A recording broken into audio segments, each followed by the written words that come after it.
جب آدمی گناہ کر لیتا ہے تو اسے معاف کروانے کا پھر کیا طریقہ ہے؟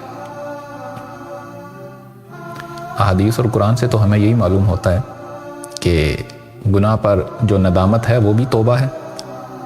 تو گناہ کرنے والا پہلے گناہ پر ندامت کرے گا، پھر اللہ سے توبہ کرے گا، پھر یہ عزم کرے گا کہ میں دوبارہ اس گناہ کی جانب نہیں لوٹوں گا، تو اللہ اس کا گناہ معاف کر دے گا۔ لیکن ایک شارٹ کٹ بتاؤں آپ کو، اگر کوئی شخص یہ چاہتا ہے کہ اس کے سارے گناہ معاف ہو جائیں تو وہ اللہ والوں کی بارگاہ میں بیٹھے اللہ سارے گناہ معاف کر دیتے ہیں۔ اللہ کا ذکر کرنے والوں کے پاس بیٹھنے سے ہی اللہ گناہ معاف کر دیتے ہیں، اور چاہے اس کی نیت ہو ان کے پاس بیٹھنے کی، چاہے وہ ذکر کی نیت لے کر نہ بھی آیا ہو، پھر بھی اللہ سارے گناہ معاف کر دیتے ہیں۔ تو یہ اتنا بڑا فضل ہے۔ سید عبد القادر جیلانی رضی اللہ تعالیٰ عنہ فرماتے ہیں کہ جو اہل نظر ہے نا، ان کی صحبت بھی اہل نظر بنا دیتی ہے۔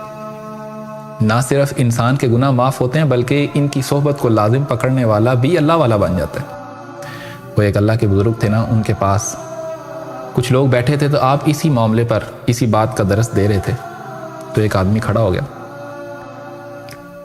ایک نوجوان کھڑا ہو گیا، کہنے لگا حضور یہ بات میری سمجھ میں نہیں آتی، وَأَلَّيْسَ لِلْإِنسَانِ إِلَّا مَا سَعَىٰ، ایک آدمی جو کچھ عمل کرتا ہے اسی کا ثواب اس کو ملتا ہے، یہ کیسے ممکن ہے کہ کچھ لوگ نیک عمل کر رہے ہیں، ان کے پاس بیٹھنے سے ہی اس کو اس کا ثواب مل جائے، یا اللہ کسی دوسرے کے نیک عمل کا ثواب مجھے دینا شروع کر دے؟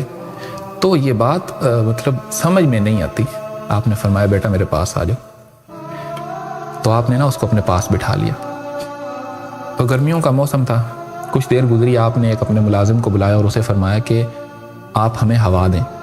تو وہ ملازم بڑا سا پنکھا لے آیا، وہ ہاتھ سے پنکھا جو ہوا دیتا ہے، تو نا وہ ہوا دینے لگا۔ تھوڑی دیر بعد آپ نے اس نوجوان سے پوچھا، اللہ والے بزرگ نے، کہ کیا آپ کو ہوا آ رہی ہے؟ عرض کرنے لگا جی حضور مجھے بھی ہوا لگ رہی ہے۔ آپ نے فرمایا تمہیں ہوا کیوں لگ رہی ہے؟ یہ ملازم تو صرف مجھے ہوا دینے آیا۔ تو عرض کرنے لگا دراصل حضور میں آپ کے قریب بیٹھا ہوں نا، تو وہ جب پنکھا چلتا ہے تو اس کی ہوا مجھے بھی لگ جاتی ہے۔ تو آپ مسکرا دیے۔ آپ فرمانے لگے یہ شخص اتنا سخی نہیں ہے، یہ کریم نہیں ہے کہ مجھے ہوا دینا چاہیے اور ساتھ میں تمہیں بھی دے دے، لیکن جب یہ ہوا دیتا ہے تو چونکہ مجھے ہوا دے رہا ہے تو تم میرے قریب بیٹھے ہو، تمہیں بھی ہوا لگتی ہے۔